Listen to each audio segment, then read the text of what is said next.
Boa tarde, pessoal. Nós estamos com a secretária de Saúde de Paranaíta, Andréa Reis. Nós estamos vivendo um momento em que se fala de terceira onda, o governo do estado reenquadrando os municípios para nível alto devido à taxa de ocupação das UTIs.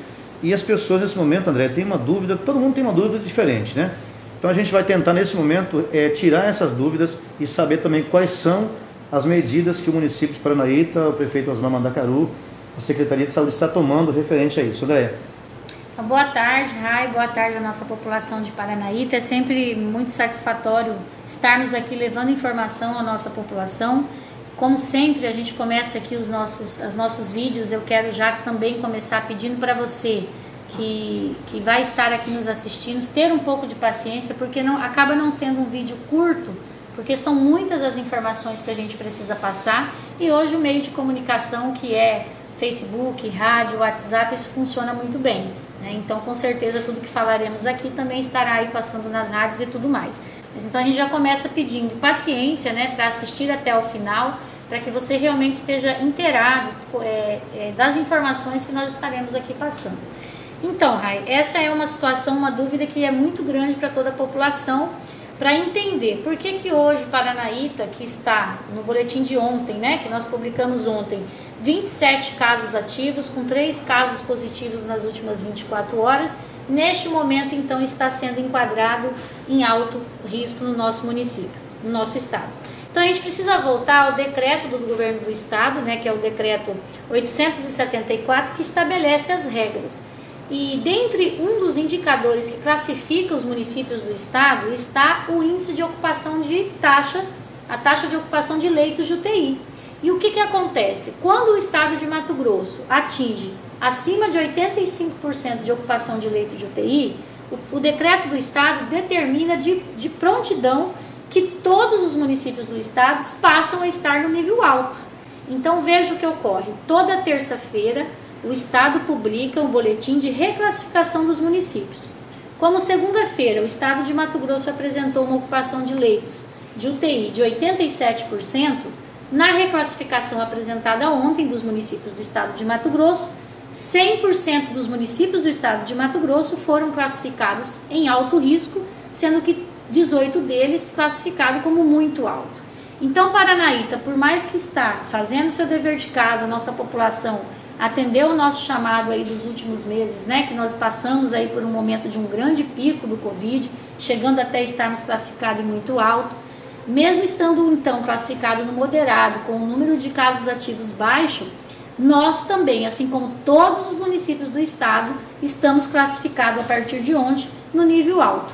E quando isso ocorre, o que diz a legislação do decreto do governo do estado? Que algumas medidas precisam ser implementadas a mais do que a gente já vem fazendo.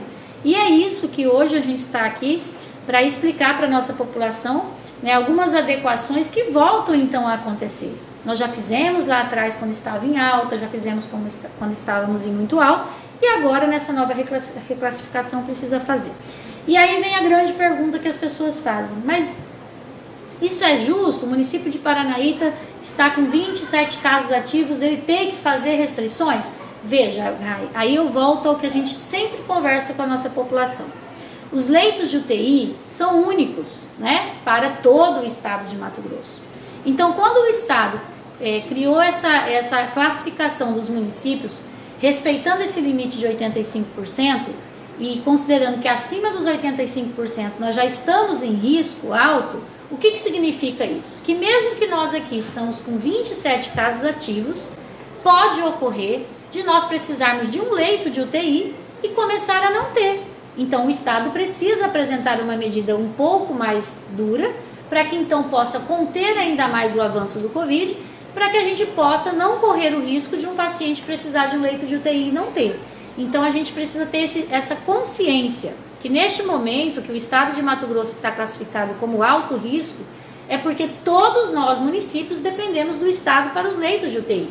E os leitos de UTI são para o estado. Ah, mas Alta Floresta nós temos os leitos do Santa Rita e não estão todos ocupados. Sim, nós temos os leitos que não são de Paranaíta ou da região, são para o estado. Neste momento, ontem, quem pôde assistir, haviam 72 leitos disponíveis de UTI. Se esses 70, e dentro desses 72 está os 3 ou 4 nossos, né? Aqui que a gente fala nossos, aqui na região, desocupados. Então, no momento em que qualquer município, neste momento, vir a precisar de leito de UTI, ele será encaminhado também para os leitos da nossa regional. Então, eu quero só assim, enfatizar muito, porque eu sei que o sentimento do comércio, o sentimento às vezes da população, a gente fica assim, poxa, fizemos todo o dever de casa, conseguimos baixar e ainda mesmo assim a gente vai ter que sofrer as sanções. Não podemos enxergar isso como sofrer sanções. Nós precisamos enxergar como cuidar da nossa população, porque nós precisamos dos leitos de UTI, seja para 1, para 2 e se Deus quiser para nenhum. E se precisarmos, é na mão da gestão do Estado que eles estão. E hoje nós precisamos entender que 87% deles estão ocupados, no momento em que fechou o boletim. Estamos aqui conversando agora, pode ser que seja muito mais que isso. Então, eu quero começar essa nossa conversa esclarecendo isso, Rai. Por que Paranaíta está, então, tendo que adotar medidas, sendo que ela ainda está com 27 casos ativos? Então, eu espero que fique claro isso para a população, claro para o comércio. Aproveitar também aqui e dizer, Rai, em nome do nosso prefeito, que a população sabe, o comércio sabe. A gestão do nosso prefeito Osmar, em nenhum momento tem tomado medidas que possam prejudicar o desenvolvimento econômico de Paranaíta. Pelo contrário, nós buscamos fazer tudo o que é possível para que a economia possa caminhar e ao mesmo tempo a gente possa enfrentar o Covid. A gente vê que os municípios, todos os municípios do estado estão aí com uma preocupação tremenda com essa terceira onda anunciada pelos especialistas, né? E Paranaíta, como que está hoje os nossos leitos clínicos, como é que está esse trabalho? A gente sabe que vem sendo feito de um ano atrás, já um trabalho de profilaxia, né? Enfim, preventivo. E agora, como que está essa preparação, o cuidado dos profissionais da saúde com essa terceira onda? Preocupados, né? E quando se fala de terceira onda, muitas pessoas falam assim, mas como que os cientistas conseguem prever a terceira onda? Não precisa ser cientista. Você é cidadão. Basta olhar para o contexto do que a gente vive no dia a dia. Infelizmente, eu volto a falar, Rai, o que eu falo desde o começo da pandemia. O controle do Covid está na competência de cada ser humano, né? Nas mãos do cidadão. Nas mãos do cidadão. Se o restaurante está aberto, se a lanchonete está aberta, a decisão de ir até lá ou não, ela é minha, ela é sua. Então, o que ocorre? Quando você tem uma queda, como a gente teve, e automaticamente volta para o moderado e você tira o toque de recolher, você permite que as pessoas possam transitar até qualquer horário que queira, porém mantém-se a necessidade das medidas sanitárias que acabam sendo afrouxadas, é óbvio que 15, 20, 40 dias para frente, você prevê o quê? Uma retomada. Você prevê novamente uma subida dos casos, porque o Covid não acabou. Os casos estão aí, né? Desde que a gente desceu o número de casos. Nós tivemos alguma semana que não teve algum caso positivo novo? Não. Toda semana. Isso significa que o vírus está presente. Então, não é possível se pensar no controle total da Covid sem chegarmos a uma vacinação efetiva. O que é uma vacinação efetiva? É pensarmos em 50% da população vacinada, em 60% da população vacinada. Então, essa questão da terceira onda é muito preocupante. Como todos sabem, já está aí identificada a variante da Índia, né, que já está aí no Maranhão. Temos aí 8 variantes identificadas no nosso estado. Nós não sabemos o que a gente vai enfrentar. A verdade é essa. Então, nossos profissionais, como sempre, esse momento dessa queda, nós estamos aproveitando para estudar ainda mais, para se aperfeiçoar, para discutir protocolo, para analisar e se planejar para algo que a gente não quer, que é ter que atender crianças, né? Nós estamos aí numa nova onda, onde todos também estão aí acompanhando as mídias e sabe que só na semana passada nós tivemos no nosso estado 7 crianças internadas em UTI. E nós não estamos preparados para cuidar de UTI, de crianças para UTI. O nosso estado ainda tem uma deficiência muito grande para isso. Então, a gente volta aqui ao nosso grande apelo. Não é o decreto que vai resolver o problema. É a nossa decisão, é a minha decisão, é a sua decisão enquanto cidadão do que eu me proponho a fazer. O risco que eu me proponho a expor, né? Então, essa é uma decisão que nós temos que ter consciência. Que enquanto nós tratarmos a Covid como, não vou fazer porque o decreto me proíbe, vai ser sempre assim. Nós vamos descer o número de casos quando a gente toma decisões drásticas e quando as coisas melhoram, a gente vai subir os casos porque as pessoas passam a não cumprir as medidas sanitárias necessárias. O cidadão, o comércio, enfim, você já disse que o prefeito tem essa preocupação de não penalizar o comércio ou penalizar alguma atividade, né, econômica em si. Mas a gente, enquanto poder público, a gente ouve muitas reclamações. Alguns comércios cumprem, outros não. Um cidadão cumpre as medidas, outros não. Outros dizem que a vigilância não está ativa, enfim. Eu queria que você detalhasse para a gente. A vigilância epidemiológica está agindo realmente com o cidadão, aquele que está com Covid, aqueles que estão... a vigilância tem feito esse trabalho de levar os decretos e explicar para o pessoal do comércio. E eu queria ir mais longe.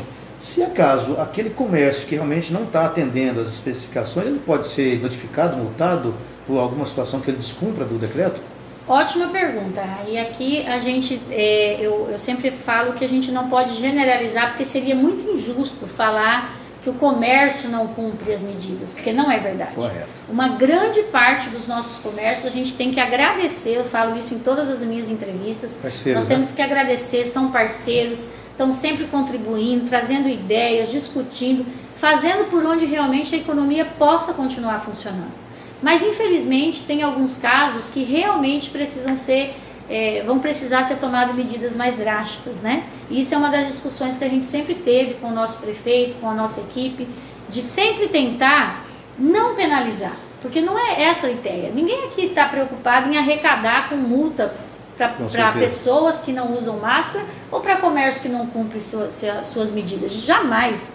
Esse é o dinheiro que a gestão faz questão de não ter que receber, né?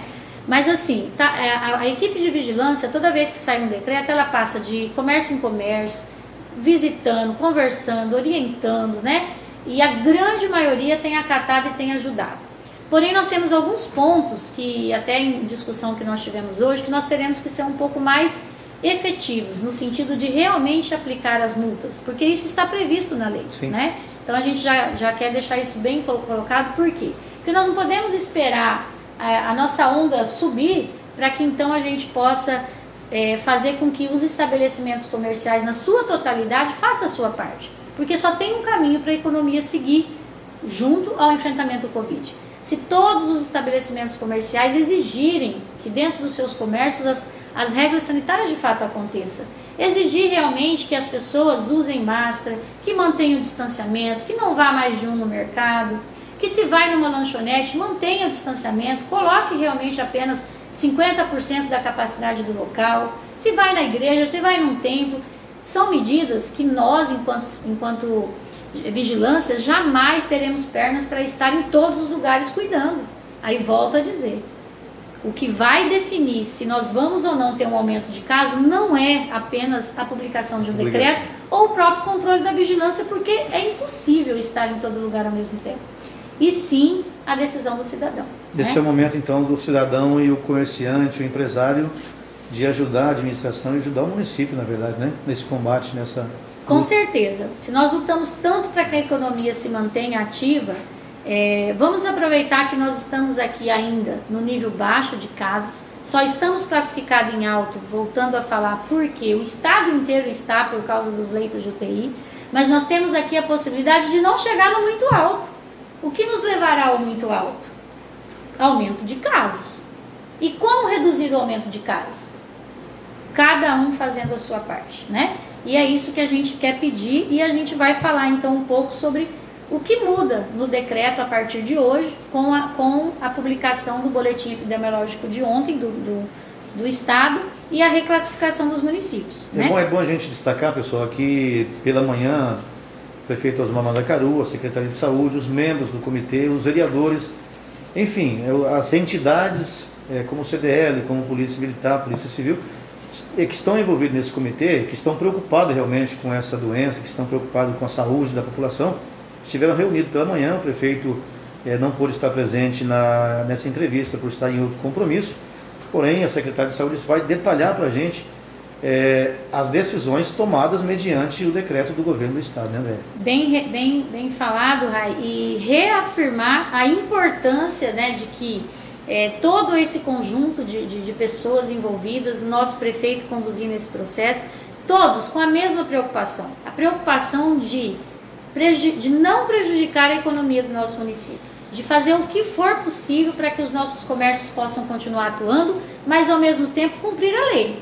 Porque como a gente veio dizendo lá nos outros decretos, Rai, essa decisão não é se o prefeito quer ou não cumprir. Ele é obrigado a cumprir. Ele pode fazer medidas mais restritivas, menos restritivas do que está no decreto estadual para o nível alto, nós não podemos fazer. Porque se ele fizer, ele vai estar respondendo junto ao Ministério Público e podendo aí colocar em risco também a sua atuação enquanto prefeito. E nós, enquanto poder público, jamais poderemos estar aqui incentivando o descumprimento de legislação. O que muda, na verdade, então, nessa classificação, agora para o município? Perfeito. O que muda, assim, a gente vai falar, então, de forma mais... O que muda, né? Que esse decreto será, então, entregue a todos os estabelecimentos, vamos passar toda a divulgação. Na verdade, não é o que muda, o que volta, né? Sim, correto. O que volta a acontecer, que já vinha acontecendo quando nós estávamos muito alto, porque o decreto do Estado é o mesmo. Então, nós voltamos a ter o toque de recolher, né? Então, fica instituído a restrição de circulação de pessoas no território do município de Paranaíta, das 23 horas às 5 da manhã. Então, a gente volta, a partir de hoje, a ter essa proibição de estar circulando a partir das 23 horas, né? Isso tinha sido retirado. Todas aquelas medidas sanitárias que eu não vou ler, que é o distanciamento, o álcool, a máscara, controle de entrada, de acesso, tudo aquilo que a gente já sabia que estava vigente no decreto, que está vigente até hoje, né? Isso nunca deixou de manter. Uma das questões que o prefeito, com toda a equipe aqui dos nossos técnicos, né, discutiram. Nós mantemos aqui a suspensão de aulas presenciais em creches, escolas, cursos técnicos e universidades. Neste caso, é uma restrição a mais do que está previsto no decreto estadual. O município está optando em manter a suspensão dessas aulas. Isso. Uma das questões também que muda, Rai, diferente do que era quando nós estávamos em alta, que o governador mudou, o atendimento nos serviços públicos. Antes, no nível alto, já era proibido o atendimento presencial. Neste momento, não. Isso foi alterado pelo decreto. Como vai funcionar? A realização de atendimento presencial em órgãos públicos e concessionárias de serviço público, mediante agendamento, de acordo com a capacidade de atendimento. Então, os órgãos públicos poderão sim realizar atendimento de forma agendada, organizada, cumprindo o distanciamento, né? E, lógico, usar todos os meios possíveis de atendimentos de canais para não presencial, evitando ao máximo a circulação. Mas não está proibido e vamos continuar o atendimento de forma organizada. Está proibido, né, a proibição de eventos sociais, corporativos, empresariais, técnicos e científicos. Isso, né, não pode ocorrer neste período enquanto estiver com a classificação alta. Outra questão: poderão ser realizados presencialmente os cultos religiosos em igrejas, templos, congêneres, desde que observada a limitação de ocupação de 30% do espaço.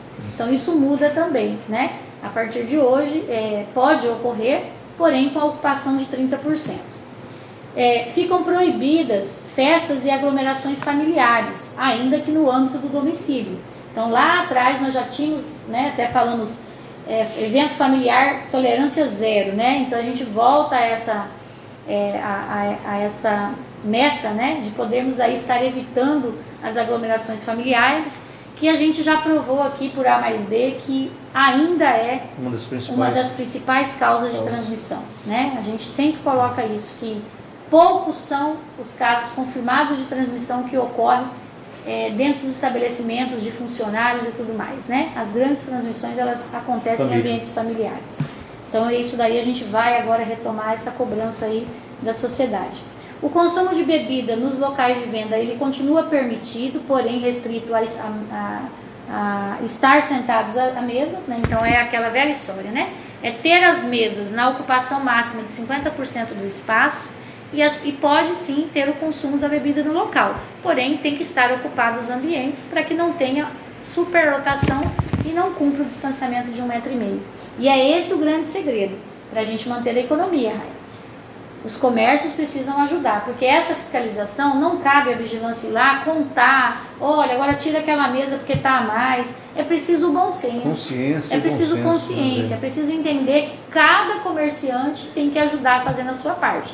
E nós vamos focar no quê? Nos eventos domiciliares, nos eventos que pode estar acontecendo, e vamos atrás para não deixar isso ocorrer. E também com a classificação alto, que tinha acontecido lá atrás e agora volta, então as limitações de horário para funcionamento dos estabelecimentos comerciais. Então, o que volta a funcionar? As atividades e serviços no âmbito do município ficarão sujeitas às seguintes condições. De segunda a sábado, está autorizado no município o funcionamento no período das 5 da manhã às 22 horas. Então, de segunda a sábado, todos os estabelecimentos estão autorizados a funcionar das 5 às 22. E aos domingos está autorizado o funcionamento de qualquer estabelecimento das 5 às 12. E, excepcionalmente, o restaurante poderá ficar até às 15 horas. Então, essa é a regra que muda, que eu tenho certeza que vai trazer aqui um diferencial para os nossos comerciantes. É isso, de segunda a sábado, das 5 às 22. No domingo, das 5 às 12, todos os estabelecimentos podem funcionar, porém, o restaurante ele pode permanecer até às 15 horas, certo?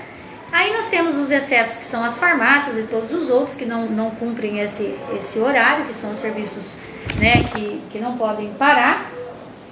E temos também a continuidade da regra de entrar apenas um membro da família no estabelecimento, nos mercados, né? E aí vamos falar do tal do PEG leve e do drive-thru, né? Então fica autorizado o funcionamento de restaurantes e congêneres na modalidade de PEG leve e drive-thru somente até as 22h45. Permitido o serviço de delivery até as 23h59. Então é isso que está definido de segunda a domingo, então pode todos os dias, né? Isso já aconteceu lá atrás e está retomando. O restante do decreto ele vem falando das penalidades, né? Caso não cumpra, se o estabelecimento for notificado por uma vez, ele poderá sofrer a sanção de fechamento por até 15 dias, né? E isso a gente vai estar entregando também para todos. A fiscalização ela é por parte da Polícia Militar, Polícia Civil, por ordem do Governo do Estado, também pela Vigilância Sanitária. Então, o decreto em si, Rai, ele traz basicamente essas mudanças. Tem mais um artigo aqui que eu quero ler também. No artigo 8º, ficam vedadas atividades que provoquem aglomeração de pessoas nas praças, nos parques públicos e privados, clubes e piscinas, rios e lagos, bem como o funcionamento de pista de dança e música ao vivo, pelo período mencionado no caput do primeiro artigo. Então, esse também, como está lá, nós estamos muito alto, está vedado neste momento qualquer realização de evento. Então eu estava procurando aqui, ele é o artigo 8º, que é muito importante, né? Para que quem já estiver aí talvez pensando em algo para hoje, o decreto passa a valer a partir de hoje, né? Que a gente possa aí estar respeitando e contribuindo com a organização aí do nosso município. Eu ia te perguntar sobre isso, na verdade, a dúvida que o pessoal, desde ontem à noite, inclusive. Outro detalhe, André, esse decreto ele não tem um tempo, não determinar uma data dele, né? Ele pode, a qualquer momento, o governador, na terça-feira, já determinar que nós voltamos para o nível baixo ou moderado. Ótima pergunta. O decreto, ele até diz lá no artigo 1º, por 10 dias. Porém, no nível alto, a gente, toda terça-feira sai uma reclassificação. Vamos pensar que terça-feira o governo do estado esteja abaixo de 85% de ocupação dos leitos de UTI e que nós não tenhamos subido o número de casos ao ponto de estarmos com alto índice de contaminação. O que vai ocorrer na terça-feira se isso ocorrer de baixar o nível? Nós voltaremos para o moderado e automaticamente o decreto será alterado.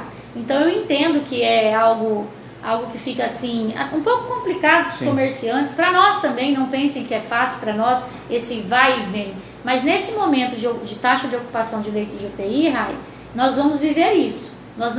O decreto, enquanto nós estivermos no alto, toda terça-feira nós vamos ter a expectativa da terça. Se baixou, volta algumas regras. Se não baixou, mantém a regra. Agora, se chegarmos no nível muito alto, aí é aquela regra do decreto.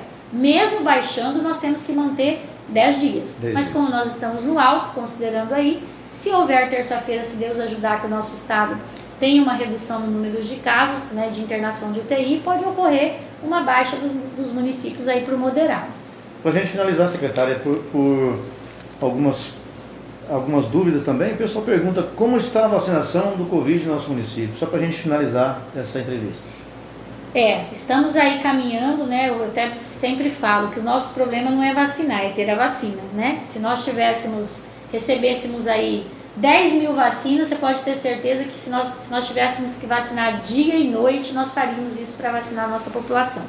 Mas enfim, de acordo com os envios de vacina do Ministério da Saúde para o nosso estado, que através de resolução CIB encaminha para os municípios, nós temos cumprido rigorosamente. Estamos na fase da vacinação das comorbidades, inclusive agora à tarde já vai estar sendo anunciado o chamamento das pessoas com comorbidade de 18 anos a 35, e aí então chegamos à última idade, né, das comorbidades, para que a gente possa fechar esse grupo prioritário. Vacina vem carimbada, é isso que a gente gosta de explicar para a população, né? Ela vem carimbada, se ela vem para o grupo de comorbidade, nós enquanto municípios temos que executar. Então é nessa fase que nós estamos, né, das comorbidades, vamos começar 18 a 35 agora, a partir de amanhã, e esperamos concluir essa faixa etária. Terminando as comorbidades, nós vamos dando sequência nos grupos conforme o Ministério da Saúde vai definindo. Não ficamos com vacina na geladeira, né? Tão logo chega, a gente já procura fazer campanha, sábado, vacinar, fazer busca ativa, né? E pedir para você, paciente de comorbidade, que às vezes vai até a unidade, não se encaixa, às vezes sai bravo, dizer que a definição das comorbidades não é, infelizmente, uma decisão da gestão, não é uma decisão do enfermeiro, do nosso médico. Existe um protocolo instituído pelo Ministério da Saúde que classifica exatamente o que um paciente tem que ter para se enquadrar. E qualquer vacinação que façamos que descumpra essa resolução, nós podemos ser até presos por isso, né? Nós temos regras rígidas justamente para que não ocorra nenhuma desvio de vacina, correto, né? Correto. Então, Paranaíta tem seguido à risca, temos apanhado um pouco de alguns pacientes que a gente entende o desejo. Nosso desejo seria de vacinar todo mundo, do nosso prefeito seria de vacinar todo mundo. Inclusive, nosso prefeito tentou até a compra de vacina junto com o consórcio, né? O consórcio de vacina. Mas, infelizmente, isso ainda não é possível. Mas estamos confiantes que vamos concluir 18 anos acima. Em seguida, vamos dar sequência nos grupos prioritários, que o próximo grupo prioritário, então, serão as pessoas especiais que têm alguma deficiência que não tem BPC. Sim. Depois também serão as pessoas que, os trabalhadores, até estão confundindo, serão as pessoas que trabalham em presídios e não os presidiários, né? No nosso caso não temos, né? E aí em seguida nós começaremos então os profissionais da educação, né? Que é essa sequência que está no nosso protocolo de vacinação. E concomitante a isso, estamos vacinando conforme vem a vacina para a força de segurança, que ainda faltam algumas pessoas porque vem a quantidade certa para a força de segurança. Se vem 3, vacinamos 3, né? Como o nosso caso é 19, a gente vacinou até agora 9 e estamos aguardando a vacina chegando para podermos vacinar. E sobre a vacina ainda, eu quero só dizer, né, vocês devem estar ouvindo aí a população, vários municípios com problemática de segunda dose, né? Por que Paranaíta não está tendo esse problema? E aí a gente precisa aqui explicar e valorizar a nossa equipe de trabalho, né? Paranaíta sempre foi muito responsável com todos os processos de trabalho, principalmente com a vacinação. Nós, enquanto Paranaíta, nunca usamos a segunda dose para fazer uma primeira dose na esperança de que ia chegar.